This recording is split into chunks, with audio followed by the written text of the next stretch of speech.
పెట్టింది తనే అంటూ అబద్ధం చెప్పి తప్పు తన మీద వేసుకున్నాడ్రా. అవునా? బావకి ఏం సంబంధం లేదా? లేదు, మీ ప్రిన్సిపల్ మీ చేత పరీక్ష రాయించాలని ఇద్దరం కలిసి వాళ్ళ ఇంటి ముందు ఇలా చేశాం. కానీ ఇప్పుడు ఆయన్ని పోలీసులు తీసుకెళ్లారు. కొడతారో ఏంటో. ముందే చెప్పొచ్చు కదక్కా. సరే రా, పోలీస్ స్టేషన్కి వెళ్ళి నిజం చెప్పేస్తే వాళ్ళే వదిలేస్తారు. రా. నా పిల్లలు ఏడుస్తుంది సార్. ప్లీజ్ సార్ వదిలేండి సార్. నేను తాగలేదు సార్. నేను చెప్పేది వినండి సార్. సార్ టైం అవుతుంది సార్. నేను ట్రిప్కి వెళ్ళాలి సార్. సార్ వదిలేండి సార్. సార్ సార్ వదిలేండి సార్. ఏంటి ఊరికి అరుస్తున్నావు? నేను తాగలేదు సార్. తాగావు, తాగి కొట్టావు, గొడవ చేశావు. నేను తాగలేదు సార్. తాగలేదు సార్. మీరు కావాలంటే ఉఫ్ అని ఉదయం పైప్ పెట్టండి సార్. ఆ పైపు నేను నిర్దోషం అని చెప్తుంది. నువ్వు తాగడం కూడా మాకు సెకండరీ. రోడ్డు మీద తాగి గొడవ చేయడం, మీ ఆవిడ మీద చేయి చేసుకోవడం, పబ్లిక్ న్యూసెన్స్ చేయడం, ఇవన్నీ నేరాలే. కొంపు తీసి వీడు గురి శిక్ష చేస్తారా ఏంటి సార్? ఏ శిక్ష వేయాలో సీఏ మేడం వచ్చాక డిసైడ్ చేస్తారు. అందాక అక్కడికి వెళ్ళి కూర్చో. కానిస్టేబుల్ ఆ ఫైల్ ఎక్కడ ఉందో సార్ తీసుకుని సార్ సార్ సార్ సార్ యాండి, నువ్వెందుకు వచ్చావు? నిన్నెవరు రమ్మన్నారు? మీరు ఇక్కడ ఉంటే నేను ఎక్కడికి వెళ్తానండి? రై ఎందుకు తీసుకొచ్చావు? ఇంటికి తీసుకెళ్ళు. అక్కని పంపించి నేను ఉంటాను బావా. బావా? ఎన్ని రోజులు కన్నాను బావా అన్న పిలుపు. ఏమా ఎక్కడ చేస్తున్నారు? ఏమవుతాడు అతను? నేను అదే అడుగుతున్నాను సార్. ఇంతలోనే ఏమవుతాడు? వదిలేండి సార్. ఆయనకి ఏం కాదు కానీ నీకేమవుతాడు? అయినా సరే పిచ్చివాడు సార్. ఒక మంచి పని చేయాలనుకుని ఇలా ఇరుక్కుపోయాడు. ఆయన మనసు చాలా మంచిది. దయచేసి వదిలిపెట్టండి సార్. రోడ్డు మీద న్యూసెన్స్ చేశాడా లేదా? మీకు ఒక కారణం ఉంది సార్. ఏంటది? వీడు నా తమ్ముడు. అయితే కాలేజీలో వీడి బ్యాగులో మందు సీసా దొరికింది. కానీ అది నాది కాదు సార్. వేరెవడో వీడి బ్యాగ్ లో పెట్టాడు సార్. ముగ్గురులో ఎవరో ఒక్కరే చెప్పండి. నేను చెప్తాను సార్. ఇది సార్ జరిగింది. మా ఆయన్ని విడిచిపెట్టండి సార్. నేనేం చేయలేనమ్మా. ఇన్స్పెక్టర్ మేడం వచ్చాక చెప్పండి. మేడమా? మరి మొత్తం మీరెందుకు విన్నారు సార్? ఏమీ చేయలేనప్పుడు బుర్ర కథ విన్నంత బుద్ధిగా విన్నారెందుకు? కానిస్టేబుల్స్ వీడి కోటింగ్ ఇవ్వండి. అయ్యో వద్దు సార్. అయితే ఎక్కువ మాట్లాడదని చెప్పు. ఆయన్ని బయటికి వదలండి సార్. కావాలంటే నన్ను లోపలేండి సార్. రే, నేరస్తున్నే మార్చామని మా మీద సోషల్ మీడియాలో ట్రోల్ చేయడానికా? మా పై ఆఫీసర్ వచ్చేదాకా వదిలేదు లేదు. మీరు కూడా ఇక్కడ ఉండకూడదు. బయలుదేరండి. సార్ సార్ సార్ ఏంటండి ఇలా అయింది? ఏం కాదు. ఎవరో తాగుబోతులు భార్యను కొట్టేవాళ్ళు లోపల ఉంటే వాళ్ళ భార్యలు పోలీస్ స్టేషన్ల చుట్టూ తిరుగుతూ ఉంటారు. నువ్వు అలా కంగారు పడుతూ తిరగడం నాకు నచ్చడం లేదు మీనా. శివన్ తీసుకుని వెళ్ళు. ఇదే పెద్ద కేసు కాదు. రేపు పొద్దున కల్లా మందుల నుంచి వదిలేస్తారు. ఇంకొక క్షణం కూడా నేను మిమ్మల్ని ఇక్కడ ఉండనివ్వను. ఎవరికొరితో మాట్లాడి విడిపించుకుంటాను. రే, ఒకసారి ఫోన్ ఇవ్వరా. రే క్యాబినెట్ మినిస్టర్లు అందరూ చుట్టాలైనట్టు అంత ధైర్యం వెళ్తుంది ఏంట్రా? నేను నీకోసం ఎంత చేసినా తక్కువే బావా. ఎందుకు బాబా ఇంత పనిచేశారో? ఇప్పుడు ఇది మీకే ప్రాబ్లం తెచ్చిపెడుతుంది. పర్లేదు లేరా. నువ్వు పరీక్ష రాయడానికి మీ ప్రిన్సిపల్ ఒప్పుకున్నాడు. నాకు చాలు. కానీ మీరు ఏ తప్పు చేయలేదంటే ఎవరు నమ్మడం లేదు కదా. ఇదంతా నా వల్లే.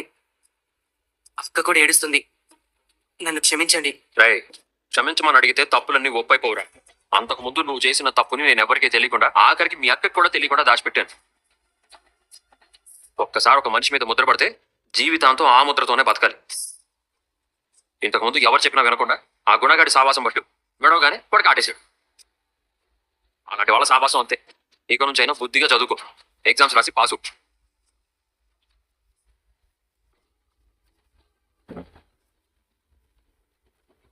అయ్యో, ఇప్పుడు నేనేం చేయాలి? ఎవరితో మాట్లాడాలి? ఎవరు సహాయం చేస్తారు? ఒకసారి శృతికి ఫోన్ చేసి చూస్తాను. హలో నేను డబ్బింగ్ లో ఉన్నాను. ఏదైనా అర్జెంటా? అవును శృతి, 2 నిమిషాలు నీతో మాట్లాడాలి. సరే సరే, 1-2 మినిట్సా? చెప్పు మీనా. ఏమైంది మీనా? ఎందుకు ఎలా ఉన్నావు?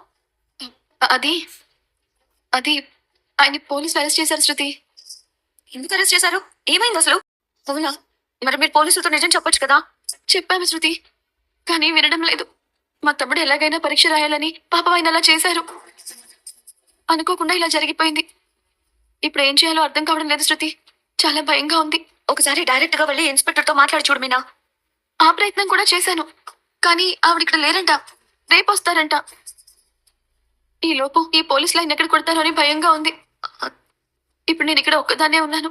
ఏం చేయాలో తెలియట్లేదు శృతి. మీనా డోంట్ వరీ, ఏం కాదు. పోలీసులు ఈ కొట్టడం లాంటివి ఏమి చేయరు. నువ్వు భయపడుకో. ఏమో శృతి.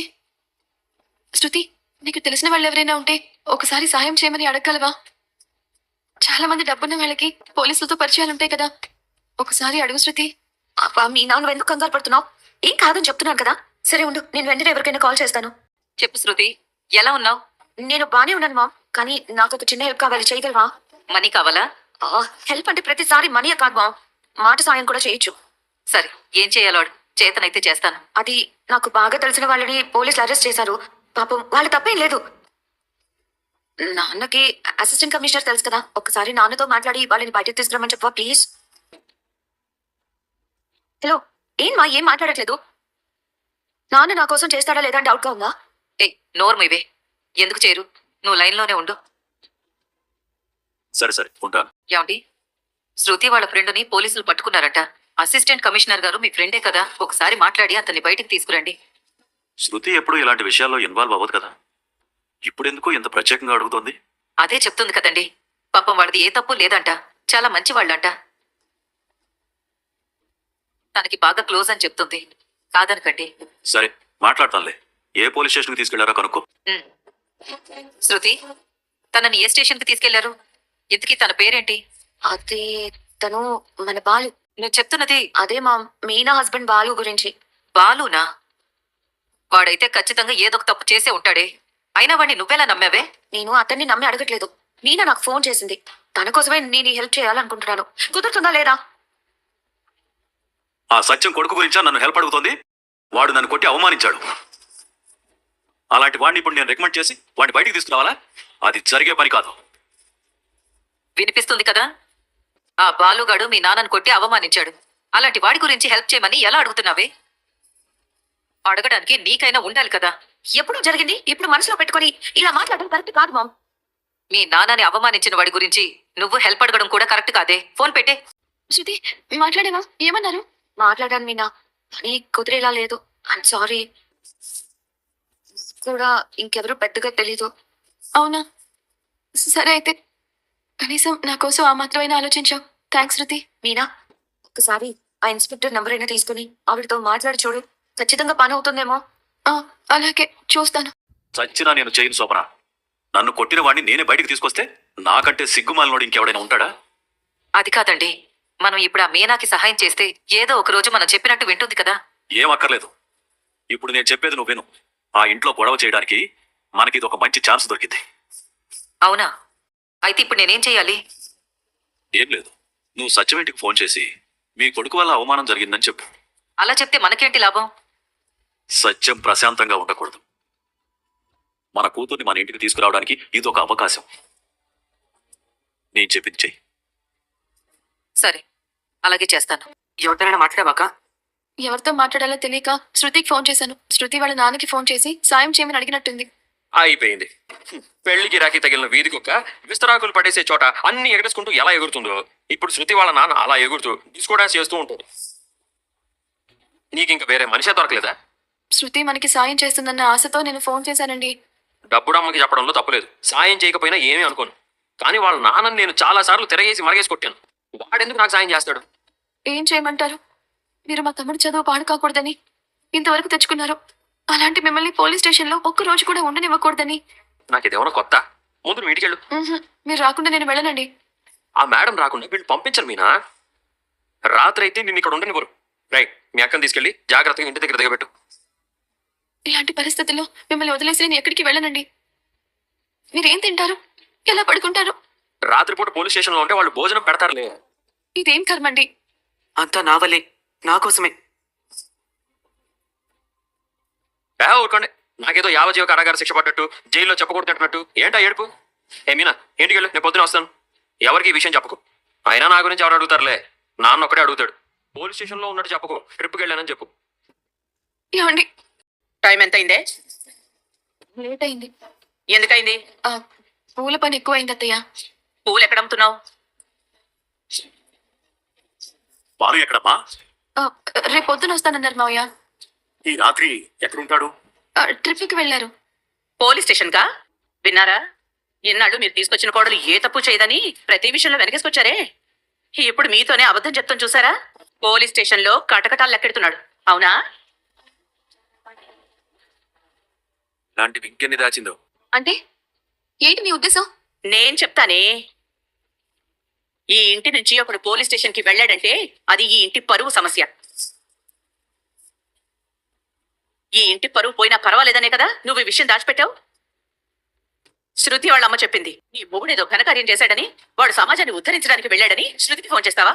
శృతి వాళ్ళ అమ్మని సాయం చేయమని అడిగితే ఆవిడ నాకు ఫోన్ చేసి ఇలాంటి ఇంట్లో నా కూతుర్నిచ్చినందుకు సిగ్గుపడుతున్నానన్నట్టు మాట్లాడింది. బాలు అన్నయ్య ఏ తప్పు చేసి పోలీస్ స్టేషన్కి వెళ్ళాడో తెలియకుండా ఎందుకు ఇలా గొడవ పడుతున్నారు? అసలు నువ్వు మీ అమ్మకెందుకు ఫోన్ చేశావు శృతి? నాకేం తెలుసు? మా నాన్న బాలుని విడిపిస్తాడు అనుకున్నాను. పాత కోపాలు పెట్టుకొని ఇంత చేస్తారనుకోలేదు. నేను మీనాకు హెల్ప్ చేయాలనుకున్నాను. అసలు నువ్వు వీళ్ళతో మాట్లాడలేదు లేదు కదా, మరి ఏ మొహం పెట్టుకుని శృతికి సిగ్గు లేకుండా ఫోన్ చేసావు? అత్తయ్య, ఈ పరిస్థితుల్లో నాకేం తోచలేదు. అందుకే శృతికి ఫోన్ చేశాను. ఎందుకమ్మా? ఇంటి పెద్ద నేనున్నాను కదా, నాకు ఫోన్ చేయొచ్చు కదా. మీకు తెలిస్తే మీరు బాధపడతారని చెప్పలేదు మావయ్య. మరి ఇప్పుడు తెలిస్తే సంతోషపడతారా? ఆ క్షణం దాకా పోలీసుల్ని విడిచిపెట్టమని బ్రతిమలాడుకొని వచ్చాను. అసలు అంత నేరం ఏం చేశాడు? మావయ్య, ఆయన రేపొద్దునే వచ్చేస్తారు. ముందు నేను అడిగిన దానికి సమాధానం చెప్పమ్మా. ఎందుకు పోలీస్ స్టేషన్లో ఉన్నాడు? నిజానికి ఇందులో ఆయన తప్పేమీ లేదు మావయ్య. ఒక మంచి పని చేయాలనుకున్నారు. ఆ గుడా దగ్గర పని మానేసినందుకు వాడు మా తమ్ముడి మీద కక్ష పెంచుకున్నాడు. శివ భవిష్యత్తు కోసం ఆయన ఆడిన నాటకం ఇలా ఆయన మెడకి చుట్టుకుంది. వాడి ఉద్దేశం మంచిదే, కానీ దానికోసం ఇలాంటి పరిస్థితి తెచ్చుకుంటాడా? ఇప్పుడు అది ఎంత పెద్ద సమస్యగా మారింది. వాడికి ముక్కుసూటిగా వెళ్ళడమే తెలుసు. నువ్వైనా చెప్పాలి కదమ్మా. నీ కుటుంబం ఇంకా మమ్మల్ని దరిద్రంలా పట్టుకునే ఉంటుందా? నీ తమ్ముడు చదువు మానేసి ఏ దొంగ పనులు చేస్తున్నాడో అందుకే కాలేజీ నుంచి గెంటేసినట్టున్నారు. అలాంటి వాడి కోసం నా ఇంటి పరువు పోయేలా వీడెందుకు ఇలా నాటకం ఆడాలి? నా పోలీస్ స్టేషన్ వాడికి ఏమైనా కొత్త? రెగ్యులర్ కస్టమరే కదా. నువ్వేంటి వెకేషన్కి మాత్రమే టూర్కి వెళ్ళినట్టు వెళ్తావా? బాలు అనే ఏదో మంచి పని కోసం వెళ్ళాడు. నువ్వు ఫ్రాడ్ పని చేసి వెళ్ళావు కదన్నయ్య. నువ్వు మాత్రం తక్కువ రవి. శృతిని తీసుకుని పోయి పెళ్లి చేసుకుంటే నీ వల్ల మావయ్య పోలీస్ స్టేషన్ లో ఉండాల్సి రాలేదా? ఇప్పుడు అవన్నీ ముఖ్యమా? బాలు ఒక మంచి పని చేశాడు. దాని ప్రిన్సిపల్ అపార్థం చేసుకున్నాడు. అంకుల్ బాధపడతాడని మీనా ఇంట్లో చెప్పలేదు. దానికి ఎందుకు ఇంత ఇష్యూ చేస్తున్నారు? నువ్వేంటి మళ్ళీ దీనికి సపోర్ట్ చేస్తున్నావు? మళ్ళీ కలిసిపోయారా? మళ్ళీ కలిసిపోయామా లేదా అన్న విషయం కాదు ఇక్కడ. నేను శత్రువైనా తప్పు చేయలేదంటే సపోర్ట్ చేసే మాట్లాడతాను. కానీ ఇది మీరంతా పెట్టుకునే చిన్న చిన్న గొడవలు కాదమ్మా. ఇది ఇంటి గౌరవానికి సంబంధించిన సమస్య. మీ తమ్ముడు తప్పు లేదంటే మీరు వెళ్ళి ప్రిన్సిపాల్తో మాట్లాడాల్సింది, లేదంటే ఒక పెద్ద మనిషిని తీసుకెళ్ళి చెప్పించాల్సింది. వీలు కాకపోతే నేనున్నాను కదా, నాతో చెప్పుంటే నేను వెళ్ళి ప్రిన్సిపాల్కి సర్ది చెప్పేవాడిని. ఇలా నడి రోడ్డు మీద వాడు తాగి నిన్ను కొట్టినట్టు నటించడం ఏంటి? అది ఎలాంటి వాడు చేసే పని? ఈ కుటుంబానికి డబ్బు లేకపోవచ్చు, కానీ ఇలా ఏనాడు రోడ్న పడలేదు. జరిగింది తెలియగానే నేను పోలీస్ స్టేషన్కి వెళ్ళాను. పొద్దున్నే సిఐ గారు వచ్చాక చెప్తామన్నారు. ఇంకోసారి ఏది చేసినా దాచకండి. ఇంటి మీదకి ఇలాంటి గొడవలు తీసుకురాకండి. ఇంటి పరువు వీధి పాలు చేయకండి. మీకు పుణ్యం ఉంటుంది. విన్నావా? ఇంకోసారి పాపమ్మా, ఈ రోజు వదిన్ని పల్లెత్తు మాట కూడా అని నాన్న కూడా అన్నాడు. ఇక చాలు. కొడుకు పోలీస్ స్టేషన్లో ఉన్నందుకు బాధపడట్లేదు. వదిన్ని తిట్టడానికి తిట్టించడానికి నీకు ఇంకో అవకాశం దొరికిందని సంతోషపడుతున్నావు. అంటే ఇది సాడిజమే కదా? అంతే కదా. రేయ్, వాడు ఇది కట్టుకుని గోదాట్లో దూకినా నాకు అనవసరం. నా ఇంటి పరువు గోదాట్లో కలపకుండా ఉంటే అంతే చాలు. ఏంటిలా నట్టింట్లో నిలబడేడుస్తావు? వెళ్ళి లోపలికే. చనా, మంచి పని చేశావు. ఇదేంటక్క, వీడికి మంచి చేయబోయి బావిరుకున్నాడు. ప్రిన్సిపల్ గారు మారిపోయి పరీక్ష రాయిస్తానన్నారని సంతోషపడుతుంటే పోలీసులు వచ్చి కథ మార్చేశారు. దీనికోసం మా ఆయన్ని నేను వాలుగా అని కూడా తిట్టాను. వీడి సమస్య తీరిందనుకుంటే ఇంకో కొత్త సమస్య మొదలైందక్క. రే శివ, నువ్వు ఏ గుణగాడి కోసం అయితే బావతో గొడవ పడేవాడివో ఇప్పుడు అదే గుణగాడి వల్ల నువ్వు పరీక్ష రాయకుండా అయ్యింది. బావి నీ సమస్య తీర్చి తను సమస్యలో ఇరుక్కున్నాడు. ఇదంతా అమ్మకు తెలుసా? లేదు. వీడిని ఎగ్జామ్ రాయనివ్వట్లేదన్న విషయమే అమ్మతో చెప్పలేదక్క. చెప్పకు. ఇప్పుడు ఆ మేడం వచ్చారా? లోపలే ఉన్నారక్క. పదండి వెళ్ళి బ్రతిమలాడుకుందాం. నమస్కారం మేడం గారు. నువ్వా? ఒళ్ళనొప్పులు తగ్గాయా? హాస్పిటల్కి వెళ్ళొచ్చావా? వాడు చూస్తే దున్నపోతులా ఉన్నాడు, నువ్వు చూస్తే మల్లెపూలా ఉన్నావు. ఇన్ని దెబ్బలు ఎలా భరిస్తున్నావమ్మా? మా ఆయన అసలు కొట్టనే కొట్టరు మేడం. ఇంత జరిగినా విడిపించుకొని వెళ్ళడానికి వచ్చావా? మీరు మారా? కొట్టినా తిట్టినా వాడే కావాలనుకుంటారా? అది కాదు మేడం. నువ్వు ఎన్ని చెప్పినా నేను మీ ఆయన్ని వదలను. కోర్టుకి తీసుకెళ్తాను, రిమాండ్కి పంపిస్తాను, శిక్ష పడేలా చేస్తాను. అక్కడ ఎలా తాగుతాడో, ఎవరిని కొడతాడో నేను చూస్తాను. నీ పుస్తెళ్తాడు కూడా తాగుడు కోసం అమ్మేశాడట కదా. ప్రిన్సిపల్ గారు ఫోన్ చేసి చెప్పారు. మీ తమ్ముడు చెయ్యి కూడా విరగ్గొట్టాడంట కదా ఈ బండ సన్నాసి. మేడం, ఒక అమ్మాయి తరపున సాటి స్త్రీగా మీరు చాలా గొప్పగా ఆలోచిస్తున్నారు. అందుకు మీరు నాకు అంత ఎత్తులో కనపడుతున్నారు. కానీ నేను నిజం చెప్పక తప్పడం లేదు మేడం.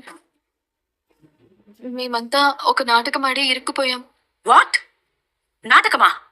అంటే పోలీసుల్ని ఫోర్స్ చేశారా? అయితే మీ అందరినీ లోపలేస్తాను. అయ్యో, అసలు జరిగిందేంటో తెలిస్తే మీరు ఇలా మాట్లాడరు మేడం. నా వల్లే మా బావకి పరిస్థితి వచ్చింది మేడం. అసలు ఏం జరిగిందంటే నా మీద కోపంతో చేశాడు మేడం. మేడం, ఆయన మా తమ్ముడి కోసమే ఇంత సాహసం చేశారు. దయచేసి వదిలిపెట్టండి మేడం. అలాగే ఇది నాటకమని తెలిస్తే ఆ ప్రిన్సిపల్ గారు మళ్ళీ మా శివని కాలేజ్ నుంచి సస్పెండ్ చేస్తారు మేడం. ఆయన కూడా చెప్పకండి. కానిస్టేబుల్, అతన్ని బయటకు తీసుకురండి. అలాగే మేడం. ఏంటి, ఏం లేదు. ప్రిన్సిపల్ ని మోసం చేస్తావా? ఇంకోసారి చేయండి మేడం. వదిలేండి మేడం. రోడ్డు మీద మీ ఆవిడ్ని కొడతావా? అదంతా నాటకం అని చెప్పారు కదా మేడం. అయినా రోడ్డు మీద న్యూసెన్స్ చేసావు కదా, దానికేం చెయ్యాలి? సుతారంగా, సున్నితంగా, సుకుమారంగా కోటింగ్ ఇచ్చి పంపిస్తాను. మేడం, మా బావని ఏమనొద్దు. కావాలంటే నన్ను కొట్టండి మేడం. నిన్న ఒక్క దెబ్బకే గింగిరాలు తిరిగి పడిపోయేలా ఉన్నావు. నిన్నెలా కొట్టేది? నేను వాడు చదువు పాడవకూడదని ఇలా చేశాను మేడం. కారణం మంచిదే. మీ బావమరిది చదువు కోసం ఏదో నీకు తోచిన దారిలో వెళ్ళావు. అందుకే నా కోపం వచ్చినా కంట్రోల్ చేసుకుంటున్నా. సుతారంగా, సున్నితంగా, సుకుమారంగా ఒక సంతకం చేసి వెళ్ళు. చాలా థ్యాంక్స్ మేడం. బావమరిదంటే బావ బతుకు కోరుతాడంటారు. ఇక్కడ మీ బావే నీ బతుకు బాగుండాలని కోరుకుంటున్నాడు. బుద్ధిగా చదువుకొని వాళ్ళకి పేరు తీసుకునిరా. వెళ్ళండి. చాలా సంతోషం మేడం. ఇప్పుడు చాలా సంతోషంగా ఉంది బావా.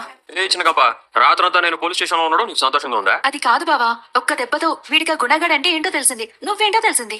బావా, రే, నేను చాలా తప్పులు చేశాను. నేను చాలా మాటలు అన్నాను. నన్ను క్షమించి బావా. రే, నువ్వు బాగా చదువుకొని గొప్పవాడు కావాలి.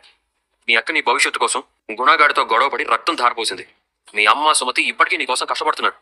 ఇక నుంచైనా బుద్ధిగా చదువుకొని మీ అమ్మ కలలు నిజం చేయాలి. మీ నాన్న బాధ్యత నువ్వు తీసుకోవాలి.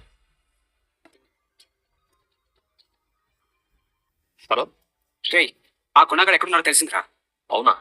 సరే, నేను వెంటనే బయలుదేరి వస్తున్నా. ఏమండి, ఎక్కడికి? ఆ గుణగాడు ఎక్కడున్నాడో తెలిసిందట. రాజేష్ గారు చెప్పాడు. వాడి సంగతి తేల్చి వస్తా. మేము వస్తామండి. అవసరం లేదు. ఒక్క చేత్తో వాడు 2 చేతులు విరిచేశాను. నాకేం కాదు. నీకు ఎప్పటి నుంచో విషయం చెప్పాలనుకుంటున్నాను రా. ఏంట్రా? దయచేసి నేను నీ బండిలో ఉన్నప్పుడు పాటలై పాడకరా. రాత్రి కూడా కల్లోకి వస్తున్నాయి. నాలో టాలెంట్ గుర్తించరా నువ్వు. తర్వాత గుర్తిస్తానులే గానీ ఆ గుణగాడు ఇక్కడికి వస్తాడంట. నువ్వు చెప్పినట్టే వాడికి ఫోన్ చేసి ఎంత వడ్డీ అయినా పర్వాలేదు, నాకు డబ్బులు కావాలని అడిగాను. రా, ఇస్తా అన్నాడు. ఆఫీస్కి వస్తా అన్నాను, కానీ వద్దు నేనే బయటకు వస్తానని చెప్పి ఈ ప్లేస్ చెప్పాడు. బహుశా ఆఫీస్కి వెళ్తే నువ్వు అక్కడికి వస్తావని వాడికి డౌట్ వచ్చినట్టుంది. అందుకే నన్ను ఇక్కడికి రమ్మన్నాడు. చూద్దాంరా, వాడు చేసేది వడ్డీ వ్యాపారం కదా, డబ్బు కోసమైనా వస్తాడు. ఈ చేతప్పుడు బ్యాటేజ్ తీసేరా. అలాగేనా? అబ్బా సాయిరామ్, ఇప్పుడు కాస్త రిలీఫ్ గా ఉందిరా. ఆ మూర్ఖుడు బాలుగాడు మృగంలో మీద పడి కొట్టేశాడు. రిలీఫ్ వచ్చాక కూడా వాడిని తలుచుకోవడం ఎందుకన్నా? సర్లే, ఇంతకీ ఎవడో ఫోన్ చేసి ఎంత వడైనా పర్లేదన్నాడు. వాడికి భయపడి ఇక్కడికి రమ్మన్నాను. కుంప తీసి వాడు కూడా అక్కడికి రాడు కదా. నువ్వు ఎక్కడికి వెళ్తే అక్కడికి రావడానికి వాడేమైనా సిమ్ కార్డ్ కంపెనీలో కుక్క పిల్ల అన్నా? రాట్లే అన్నా, నువ్వు ధైర్యంగా ఉండు.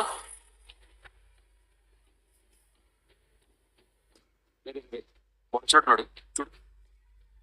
ఫోన్ చేసి వాడిని కారు దిగి బయటికి రమ్మని చెప్పు. కారులో ఉంటే మనల్ని చూసి వాడు అటు నుంచి అటే పారిపోతాడు. ఓకేనా? ఇదేరా ప్లేసు. ఇక్కడున్నారా వీడు? అన్నా ఫోన్ హలో, నేను చెప్పిన ప్లేస్కి వచ్చావా? ఉన్నా ఇక్కడ కారులోనే నీకు ఎదురుగా కనిపిస్తుంది చూడు. ఓ అదేనా? అవును, ఇక్కడికి వచ్చి. ఓకే, వస్తున్నా. బాలు బాలు బాలు కొట్టదు బాలు. నేనేం చేయలేదు, నిజంగా నాకేం తెలియదు, నేనేం చేయలేదు. రే నేను ఇంకా ఏం అడగలేదురా. ఎందుకురా నన్ను చూసి పారిపోతున్నావు? అంటే నువ్వేదో చేసావు. ఏరా, ఇప్పటికే ఒకసారి నీ చేతులు ఇచ్చాను. నేను నీకు గుర్తుగా కదా. పాపం ఆ శివగారికి నీ గురించి తెలిసి వాడి కాళ్ళ మీద వాడు నిలబడాలని అనుకుంటున్నాడు. వాళ్ళ అమ్మ అందరూ సంతోషంగా ఉన్నారు. వాళ్ళని సంతోషంగా ఉండనివారా? ఇంకోసారి వాడి నీడను కూడా నువ్వు వెంటాడకూడదు. వాడి నీడను చూడడానికి నీ మొహం కూడా సరిగ్గా ఉండకూడదు. నొప్పిగా ఉందన్నా. నొప్పిగానే ఉంది. ఇదేంటి అత్తయ్య మీరు ముగ్గేస్తున్నారు? లోకంలోని అత్తలందరికీ ఆదర్శంగా మారాలని ఇంటి ముందు పైత్యాల ముగ్గేస్తున్నావా ముగ్గావతి? పైత్యాల ముగ్గు కాదండి, ముత్యాల ముగ్గు. ఇవన్నీ తప్పించుకోవడానికే కదా ఎక్కడికో చీకటితోనే వెళ్ళావు. తెల్లవారుజామున ఎందుకు వెళ్తాను? ఆయన తీసుకురావడానికే వెళ్ళాను. వాడిని ఏమైనా స్కూల్ నుంచి తీసుకొస్తున్నావా ఏంటి? జైలు నుంచే కదా. పోలీస్ స్టేషన్ లో జైలు మీ అయ్య కట్టించాడా జైలావతి? ఏరా, గొప్పగా చెప్పుకుంటున్నావా? జైలుకు వెళ్ళడం అంటే మామూలు విషయం కాదు కదా. హా, ఏమండి చూసారా? మీ కొడుకు స్వతంత్ర పోరాటం చేసి జైలుకి వెళ్ళొచ్చాడు. ఇక ముందు నేను వచ్చి స్వతంత్రం కావాలని ఉద్యమం చేయాలి. నోరు ముయ్యరా. ఏం చేస్తున్నారంతా? మాకు కాఫీ ఇచ్చే దిక్కే లేదా? రేయ్, నీ పక్కన ఉన్న దిక్కునేమంటారా? ఆడలేడీస్ కదా, నాకు మంచి మాటలు రావు. యాండి ఆపండి. ఏంటి, కాఫీ అడిగినందుకే నోరు జారుతావా? ఏ, నీ మొగుడికి నువ్వు ఆ మాత్రం కాఫీ పెట్టవలేవా? ఎక్కడి నుంచి దిగొచ్చావు? నీకు లేకపోతే వాడికి లేదా? ఏరా దరిద్రుడా, వచ్చి అరుస్తున్నావేంట్రా? దిక్కు లేదా అంటావేంట్రా దిక్కుమాలనోడా? ఇటువంటి నేను వేస్తాను. ఆగు మీనా. రేయ్, ఏమైందిరా నీకు? మళ్ళీ జైలుకి వెళ్ళడానికి ఊబలాట పడుతున్నట్టున్నాడు. అవును, ఖచ్చితంగా వీడిని ఏదో ఒకటి చేసి జైలుకి వెళ్తాను. లేకపోతే బుక్ చేయడానికి ఇంట్లో ఆడవాళ్ళు లేరా? కాపీ ఇవ్వడానికి ఇంట్లో ఆడవాళ్ళు లేరా? అన్ని మీనానే చేయాలా? అరవరా అరు. నువ్వు చేసిన పని గురించి ఎవ్వరూ అడగకూడదని నువ్వే అరుస్తున్నావు అర్థమైందిరా. పైన నేను కట్టడం ఎందుకు దండగా? పోలీస్ స్టేషన్ అద్దెకి తీసుకో. ఇప్పుడు నిన్ను కొడతా, నువ్వు వెళ్ళి కేసు పెట్టు. అబ్బో, మీ ఆయన ప్రపంచ దేశాలతో ఆడే ఆటల్లో పథకాల మీద పథకాలు సాధించుకొచ్చాడు కదా, హారతి ఇవ్వాల్సిందే. మా ఆయన ఏమీ లక్షలు మింగలేదు, నా నగలేమీ తాకట్టు పెట్టలేదు, నా పుట్టింటి వాళ్ళ సొమ్మేమీ తినడం లేదు. నా తమ్ముడి కోసం ఒక చిన్న నాటకం ఆడి ఒక పూట పోలీస్ స్టేషన్ లో ఉండొచ్చారు. అందుకే దిష్టి తీస్తున్నాను. నాన్న, నేను మంచి కోసమే చేశాను. అబద్ధం ఆడలేదు, ఎవరిని మోసం చేయలేదు. చిన్న డ్రామా ఆడాం అంతే. అవును, దీని పుట్టింటి వాళ్ళంతా డ్రామాలు ఆడేవాళ్లే కదా. డ్రామా అంటే ఏంటత్తయ్య? మీ కొడుకు నా నగలు మింగినప్పుడు మీరు నన్ను తప్పుపట్టాలని చూసారే, అదే డ్రామా అంటే. రోహిణి ఇల్లు తాకట్టు పెట్టినప్పుడు మీకు ఏమీ తెలియనట్టు ఆడారే, అదే నా డ్రామా అంటే. మాట్లాడితే నా పుట్టింటి వాళ్ళ మీద పడితే ఊరికినే రోజులు పోయాయి. ప్లీజ్ లైక్ చేసి సబ్స్క్రైబ్ చేసి మరీ చూడండి. థ్యాంక్ యూ అండి.